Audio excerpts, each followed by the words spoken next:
nous sommes dans cette thématique de vivre avec une vocation. Et je prie que Dieu vous montre votre appel personnel, ce que vous êtes appelés à faire. Que Dieu vous conduise dans votre destinée, ce que personne ne peut faire parce que vous êtes une personne unique. Et on a vu aussi, ça n'a rien à voir avec votre jeunesse ou avec votre vieillesse. L'âge n'a aucune importance. Moïse a été appelé à 80 ans. On a vu ça. Il n'y a pas de chemin lambda. Il n'y a pas une seule manière. Le Seigneur, il a avec chacun de nous son chemin. Voulons-nous le découvrir? Voulons-nous connaître ce chemin? Et oui, on a vu aussi quand Dieu appelle, c'est dans le feu qu'il nous appelle. Il nous donne un feu. Il nous donne une conviction. On ne peut pas se tromper. J'ai beaucoup aimé ce que César a dit tout à l'heure, tu vois. Je savais toujours que Dieu était là. Beaucoup d'entre nous le savent, que Dieu est là, oui. On peut le savoir dans sa tête, mais à un moment donné, de comprendre de tout son être, dans son cœur, avec ses sentiments, que Dieu, il est présent ici, il me parle, que Dieu, il a quelque chose pour moi, d'être touché personnellement. Ça, c'est encore une toute autre affaire. Et je dirais, l'appel de Dieu, c'est irrésistible dans ce sens. Irrésistible parce que tu ne pourras pas résister à cet appel. Tu ne pourras pas faire traîner cet appel. Tu ne pourras pas dire, je commencerai l'année prochaine. Si Dieu t'appelle, tu vas te lever. Et ça va être une joie aussi. Alléluia. Ça va être merveilleux. Pour Moïse, dans mes précédents messages, nous sommes arrivés jusqu'à ce point. Peut-être vous vous rappelez où Dieu a encore insisté un peu pour Moïse parce qu'il bégayait, il n'était pas prêt, il avançait donc il avait plein de résistance chez lui. Et nous sommes arrivés à ce point où Moïse justement s'incline, il accepte la vocation, il accepte cette mission. Et Dieu lui dit, va maintenant, va. Fais sortir d'Égypte mon peuple, les Israélites. C'est ça qui est arrivé jusqu'à présent. Mais maintenant, Moïse, il va devoir prendre son bâton, il va vraiment se rendre en Égypte, il va aller devant le Pharaon, il va aller sur le terrain, ça se passe sur le terrain, bien-aimé. La vocation, ce n'est pas ici, dans une salle d'église, forcément que ça se passe. Ta vocation, c'est ta vie de tous les jours. Ça se passe sur le terrain. Quel est le terrain? Qu'est-ce que tu fais? Qu'est-ce que tu vas faire les prochains jours? Peut-être c'est un travail, peut-être c'est un métier, peut-être c'est quelque chose de difficile. Tu trembles d'aller à ton travail parce qu'il y a du harcèlement, parce qu'il y a des choses difficiles, parce que peut-être des fois tu es tout simplement fatigué de toute cette vie, de ce train-train. Quelle est ta vocation? Ça se passe sur le terrain. Et Moïse, là, il doit aller sur le terrain. C'est ça que je veux examiner avec vous ce matin. Le terrain. Amen. Amen.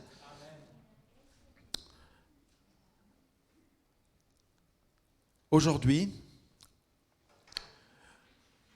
je voudrais vous embarquer dans une histoire incroyable.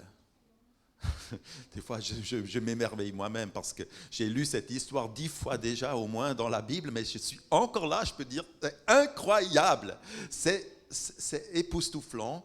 J'aimerais faire avec vous un voyage en Égypte. On va aller en Égypte ensemble, faire une croisière sur le Nil. Hein? Non, c'est pas des vacances de touristes là, mais en fait, j'aimerais vous emmener en Égypte et cette histoire, elle s'étale sur 7 chapitres. Chapitre 5 jusqu'à chapitre 12 du livre d'Exode. Je ne peux pas vous lire tout ça. Moi, je l'ai lu cette semaine pour moi-même, mais j'ai choisi des épisodes et on va faire une lecture un peu alternée. Mais Moïse, il va se présenter 10 fois devant le Pharaon. Vous avez entendu parler des 10 plaies qui se sont abattus sur ces Égyptiens. Et chaque fois, Moïse, il viendra avec le même message. Laisse partir mon peuple. laisse partir mon peuple. Et dans ces 2 chapitres, dans ces 5-6 chapitres, nous voyons d'un côté Moïse qui entre de plus en plus dans son appel. Son cœur devient de plus en plus obéissant, en fait. Et de l'autre côté, nous voyons Pharaon, le roi d'Égypte, le maître de l'univers de cette époque, si vous voulez, vraiment le très grand, puissant Pharaon, et son cœur s'endurcit de plus en plus, devient de plus en plus insensible. Et là, il y a pour moi quelque chose d'important à saisir pour nous, avant même d'aller là-dedans.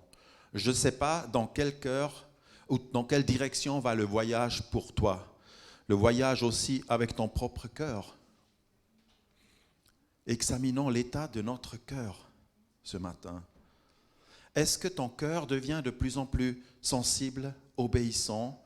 Est-ce que ton amour grandit encore, si je peux dire? Ou est-ce que nous devenons de plus en plus durs, insensibles? Est-ce que notre foi se refroidit petit à petit jusqu'au point où nous n'entendons plus Dieu? Un cœur endurci ne reçoit plus Dieu. Dieu s'arrête de parler. C'est peut-être la plus terrible des jugements de Dieu, quand il ne nous avertit plus, parce qu'il a tellement fait, il a tellement parlé, mais nous étions durs, nous n'avons pas voulu. C'est un message sincère, c'est sérieux. Et à mon avis, il n'y a que ces 2 directions. Ou bien tu t'agenouilles de plus en plus devant le Seigneur, ou bien ton cœur devient de plus en plus sensible et obéissant, ou alors ça va dans l'autre sens, de plus en plus désobéissance, de plus en plus, un peu comme Christian, tu disais, je fais ce que je veux. Je n'écoute pas. Alors j'aimerais faire des lectures maintenant avec vous. J'ai invité Samuel. Tu peux me rejoindre ici, s'il te plaît.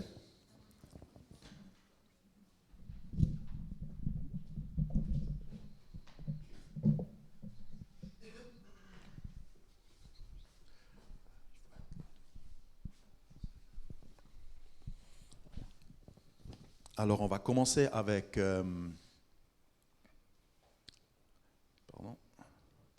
Exode chapitre 5, les versets 1 à 9. Moïse et Aaron se rendirent ensuite auprès du Pharaon et lui dirent : « Ainsi parle l'Éternel, le Dieu d'Israël. Laisse partir mon peuple pour qu'il célèbre une fête en mon honneur au désert. » Le Pharaon répondit : « Qui est l'Éternel pour que je lui obéisse en laissant partir Israël ? Je ne connais pas l'Éternel, aussi je ne laisserai point partir Israël. » Ils dirent : « Le Dieu des Hébreux est venu au-devant de nous.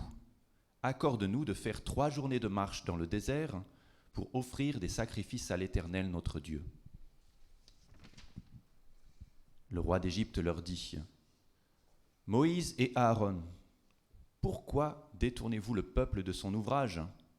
Allez à vos travaux. » Et le jour même, le Pharaon donna cet ordre aux inspecteurs du peuple et aux commissaires : « Vous ne donnerez plus, comme auparavant, de la paille au peuple pour faire des briques, qu'ils aillent eux-mêmes se ramasser de la paille. Vous leur imposerez néanmoins la quantité de briques qu'ils faisaient auparavant. Accablez ces gens de travail, qu'ils aient par là de quoi s'occuper et qu'ils oublient ces mensonges. » Ici, je voudrais juste relever 2 choses. 2 choses. Pharaon, il dit, qui est l'Éternel pour que je lui obéisse? Je ne connais pas l'Éternel. Vous connaissez peut-être la phrase qui dit, nul n'est censé ignorer la loi. Hein? Si tu roules trop vite, si tu passes par un feu rouge, tu dis, je ne l'ai pas vu, ou tu dis, je ne savais pas qu'il ne fallait pas stationner ici. Nul n'est censé ignorer la loi, tu devais savoir cela. Tu es censé connaître. Et moi, je dirais, ce matin, nul n'est censé ignorer qui est l'Éternel. Amen. Nul d'entre nous n'aura une excuse un jour. Aucun d'entre nous pourra dire « Ah, mais je ne savais pas qu'il y avait un Dieu. » Ça, c'est une chose. Le Pharaon, il se trompe.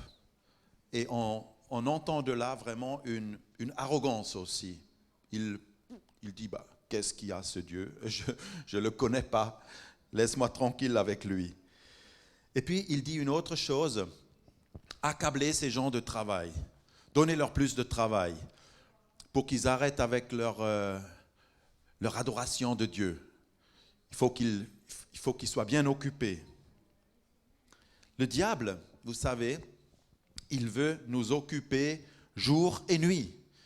Il veut que ça tourne et ça ronronne et qu'il y ait des écrans qui soient allumés jour et nuit pour que nous oublions en quelque sorte les choses essentielles. Il veut nous accabler avec du travail aussi. Il y a toujours quelque chose à faire au travail, à l'entreprise et à la maison aussi. Il y a toujours quelque chose à faire, n'est-ce pas? Mais il veut aussi, le diable, il veut aussi nous accabler, nous surcharger, nous blinder avec des choses totalement inutiles. Inutiles. Réfléchissez une fois à ceci. Quelles sont toutes ces choses inutiles? Il y en a beaucoup. Même dans ma propre vie, je dois faire le ménage. Mais le diable, il ne veut pas que tu ailles adorer Dieu. Tu ne trouves pas le temps le mardi soir pour venir prier. Tu n'as pas le temps pour faire un groupe de maison. Tu n'as pas le temps pour tout ça parce que ta vie est trop pleine. Et d'ailleurs, le diable, il fait tout pour que tu oublies ton appel. Cette situation pourrait devenir critique pour Moïse. Parce que Moïse, il aurait pu ici se dire, bon ben, si c'est comme ça, on arrête quoi. La mission, ça ne fonctionne pas. Il veut que tu oublies ton appel. Il y a beaucoup de choses qui peuvent nous arrêter dans le bon avancement.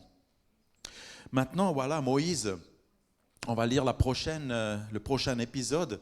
Moïse, effectivement, il est frustré, quoi. La situation se complique pour lui. Les Israélites vont devoir faire des briques et maintenant sans avoir la paille en plus. Le même travail et dans des conditions plus difficiles.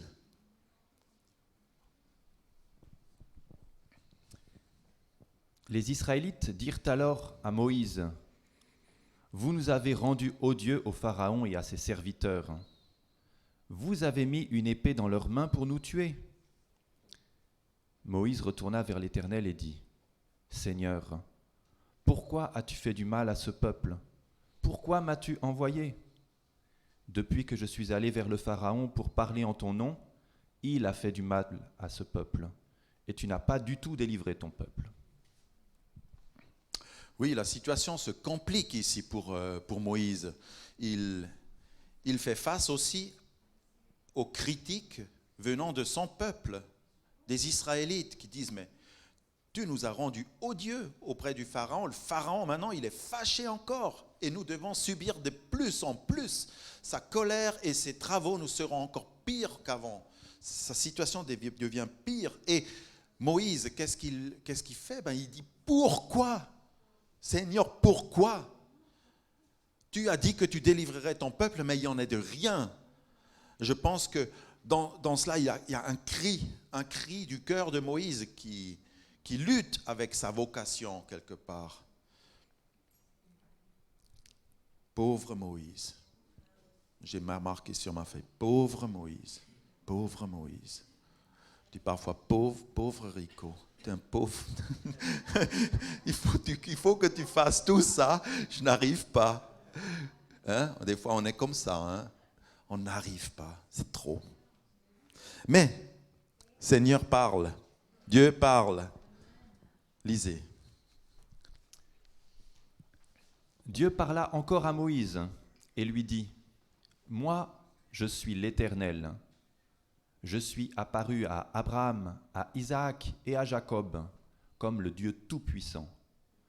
Mais je n'ai pas été reconnu par eux sous mon nom, l'Éternel. J'ai aussi établi mon alliance avec eux pour leur donner le pays de Canaan, le pays où ils ont séjourné, où ils ont émigré. Moi, j'ai entendu le soupir des Israélites, que les Égyptiens asservissent, et je me suis souvenu de mon alliance.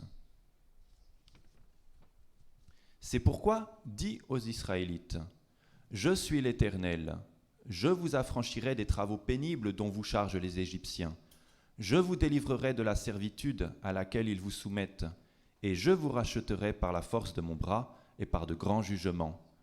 Je vous prendrai pour que vous soyez mon peuple, je serai votre Dieu, et vous reconnaîtrez que c'est moi l'Éternel. Amen. Quand Dieu donne une vocation, quand Dieu appelle un humain, que la tâche, elle peut être énorme, elle peut te submerger, mais il te donne la force et la capacité de l'accomplir. Amen. Il te donnera la force même en allant. Peut-être il faut déjà que tu te lèves et que tu ailles, et en y allant, en exécutant la tâche, tu recevras des confirmations de la part du Seigneur. Je trouve ça magnifique comment Dieu, il affirme le cœur de Moïse, comment il fortifie son courage. Il dit, je vous affranchirai, je vous rachèterai, je vous prendrai pour que vous soyez mon peuple. C'est le Seigneur qui va faire cela. Il dit en quelque sorte, Moïse, ne te préoccupe pas, je ferai ça, je m'en occuperai. Ça m'aide beaucoup dans ma propre mission ici en tant que pasteur. Je sais que le Seigneur, il bâtira son église. Je bâtirai mon église, il a dit à Simon-Pierre. Moi, je sais que ce n'est pas moi qui dois le faire. Je suis un outil, je suis un serviteur. Et laissez le Seigneur vous encourager aussi dans les situations qui sont peut-être difficiles. Donc là, c'est Dieu qui parle et il n'y a pas de doute. Je ferai toutes ces choses. Et puis, Moïse, il va y aller. Effectivement, il va y aller 10 fois devant le Pharaon. Imaginez-vous ça juste. 10 fois, il doit se présenter devant cet homme au cœur dur. 10 fois, il va se faire ramasser à la petite cuillère. 10 fois, il va sortir bredouille. 10 fois. Et chaque fois, il doit lui dire, si tu n'écoutes pas Pharaon, il y aura des plaies. Si tu n'écoutes pas, tu souffriras. Il y aura des souffrances pour toi et pour ton peuple. C'est une parole aussi que nous devons entendre. Dans le psaume 33, il est dit qu'il y a beaucoup de douleur pour le méchant. Mais celui qui se confie en l'Éternel est entouré de sa bienveillance. Alléluia. Gloire à Dieu. Un certain nombre de nos souffrances, mes amis, ça vient de notre désobéissance vis-à-vis de Dieu. Cherchez le Seigneur et vous serez sauvés. On lit la suite. Donc Moïse, il doit retourner vers le Pharaon. Moïse était âgé de 80 ans et Aaron de 83 ans lorsqu'ils s'adressèrent au Pharaon. L'Éternel dit à Moïse, « Le Pharaon a le cœur endurci. Il refuse de laisser partir le peuple. Va vers le Pharaon dès le matin. Il sortira pour aller près de l'eau et tu te porteras à sa rencontre au bord du Nil. Tu prendras à ta main le bâton qui a été changé en serpent. Et tu diras au Pharaon, « L'Éternel, le Dieu des Hébreux, m'a envoyé auprès de toi pour te dire, « Laisse partir mon peuple afin qu'il me serve dans le désert. Et toi, jusqu'ici, tu n'as pas écouté. » Ainsi parle l'Éternel. À ceci tu reconnaîtras que je suis l'Éternel. Me voici, je vais frapper l'eau du Nil avec le bâton qui est dans ma main, et elle sera changée en sang. Les poissons qui sont dans le Nil périront, le Nil sera infecté, et les Égyptiens s'efforceront en vain de boire l'eau du Nil. Voilà une plaie incroyable, un fléau dégoûtant vraiment, un signe aussi puissant, quelque chose de surnaturel. Toutes les sources d'eau seront contaminées. Ce signe devrait être assez parlant, assez puissant. Comment Pharaon pourrait-il ignorer la voix du Seigneur? Est-ce qu'il peut encore ignorer? Est-ce qu'il va ignorer? Lisons la suite. On va continuer. Mais les magiciens d'Égypte en firent autant par leurs pratiques occultes. Le cœur du Pharaon s'endurcit, et il n'écouta pas Moïse et Aaron, ainsi que l'avait dit l'Éternel. Le Pharaon s'en retourna pour aller dans son palais, et il ne prit pas la même chose à cœur. Ah, les magiciens du Pharaon, ils arrivent à faire la même chose. Eux aussi font des miracles. Ils transforment l'eau en sang. Le Pharaon, il se dit, mes magiciens, ils vont me sauver. Ils vont trouver un moyen. Mais finalement, les magiciens n'ont pas trouvé de moyen. Ce n'est pas écrit dans le texte, mais la plaie durait 7 jours. 7 jours, pas d'eau. Les gens buvaient, je ne sais pas quoi. Peut-être du coca. Je ne sais pas. Mais dans la suite, un vrai bras de fer va s'installer. Vous voyez, le Pharaon ici, il est écrit que le cœur du Pharaon s'endurcit. Son cœur s'endurcit. Et ça va durer des semaines, ça va durer peut-être des mois. Et Moïse parle au nom de l'Éternel et Pharaon, chaque fois, il va endurcir son cœur. Je ne peux pas lire avec vous les 10 plaies ce matin, mais je vais juste vous rendre attentif à quelques épisodes. On prend le prochain. Voilà.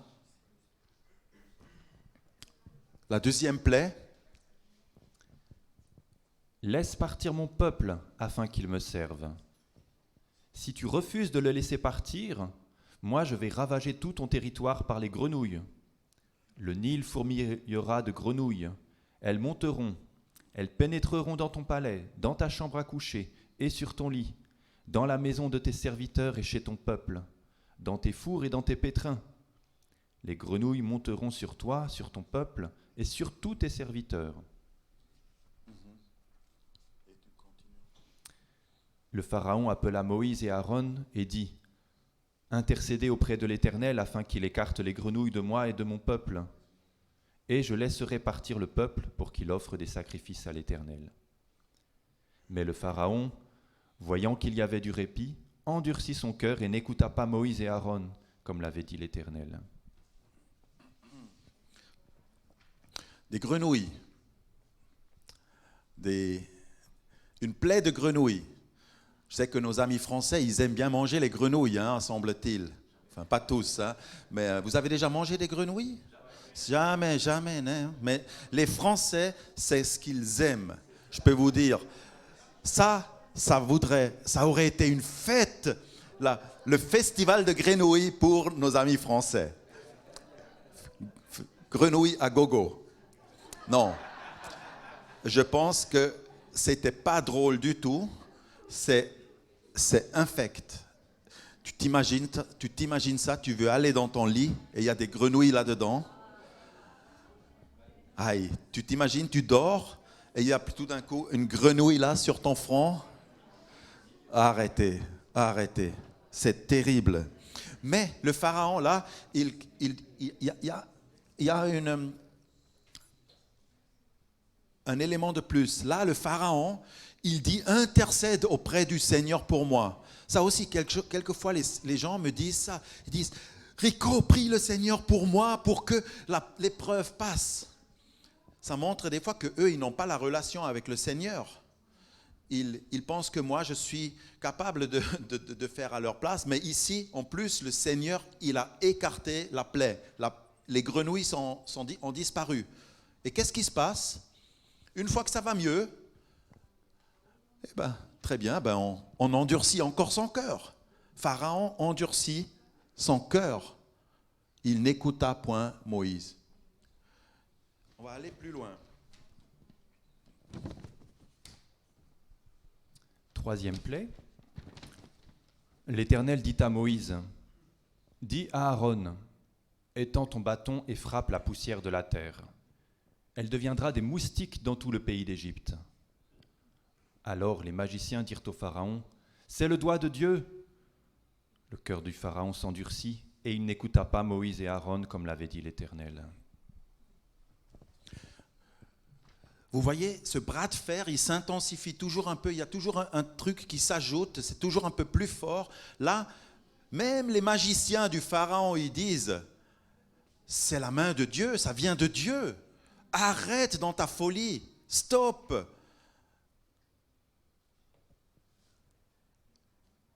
Mais le Pharaon, il endurcit encore son cœur. Chaque fois, ça devient un peu plus dur. Est-ce que ça nous parle tout ça ? Et ça va aller ainsi de suite à chaque nouvelle plaie, le même constat. Vous pouvez lire ça, je ne vais pas le faire là ce matin, mais vous pouvez lire ces chapitres. À la fin de chaque plaie, il est marqué « son cœur s'endurcit ». Et son cœur s'endurcit encore. Je ne sais pas comment on peut encore endurcir plus. C'est du bon béton, quoi. Ça devient du bon béton, ce cœur-là. Incroyable. Voilà. Mais au chapitre 8, la 8e plaie, je crois que c'est bon. Oui, je peux la lire là, sinon lis-le. L'Éternel endurcit le cœur du Pharaon, et le Pharaon ne laissa point partir les Israélites. Alors là, à la 8e plaie, il y a un changement. Vous l'avez vu ? Quel est le changement ? Maintenant, c'est l'Éternel qui endurcit son cœur. Et ça change quoi ? On va dire que jusqu'à présent, le Pharaon aurait pu changer. Il était libre, il aurait pu assouplir son cœur ou il a pu aussi l'endurcir. Mais maintenant, c'est l'Éternel qui endurcit son cœur. C'est une étape assez grave. Ça veut dire que maintenant, il n'est plus libre. Il est sous emprise. Il est sous emprise démoniaque peut-être même. C'est plus fort que lui. Il ne pourra plus changer. Maintenant, c'est le point de non-retour. Et réfléchissez à ça dans votre vie. Il y a des moments où il y a des points de non-retour. Il y a des situations où Dieu vous appelle. Viens à moi, repens-toi, change. Mais si tu l'ignores, tout le temps, vient le moment où tu ne pourras plus, même si tu voudrais, où tu ne pourras plus changer et revenir à Dieu. C'est très sincère, c'est très sérieux. Son cœur est définitivement endurci. Et j'ai 2-3 conclusions ici pour terminer ce message. Conclusion. Voilà, non, c'est pas encore ça, mais j'ai eu la première conclusion pour moi. J'ai vu quand tu es un appelé de Dieu et quand tu vis ton appel là où tu es, à ton travail, dans ta famille ou ailleurs, tu auras affaire avec des cœurs endurcis, je te le garantis presque. Tu verras autour de toi des cœurs endurcis. Les gens ne t'écouteront pas.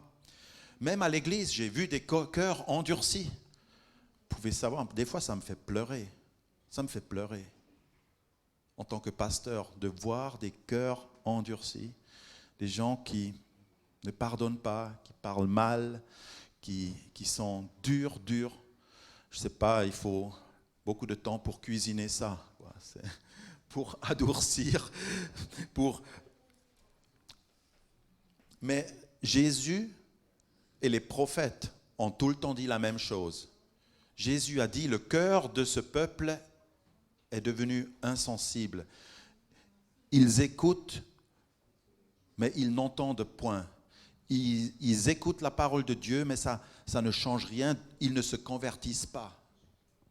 Les prophètes ont dit la même chose. Jérémie, par exemple, lorsque Dieu appelle Jérémie, il a aussi dit non, j'y vais pas, quoi. Je suis pas fait pour cette tâche.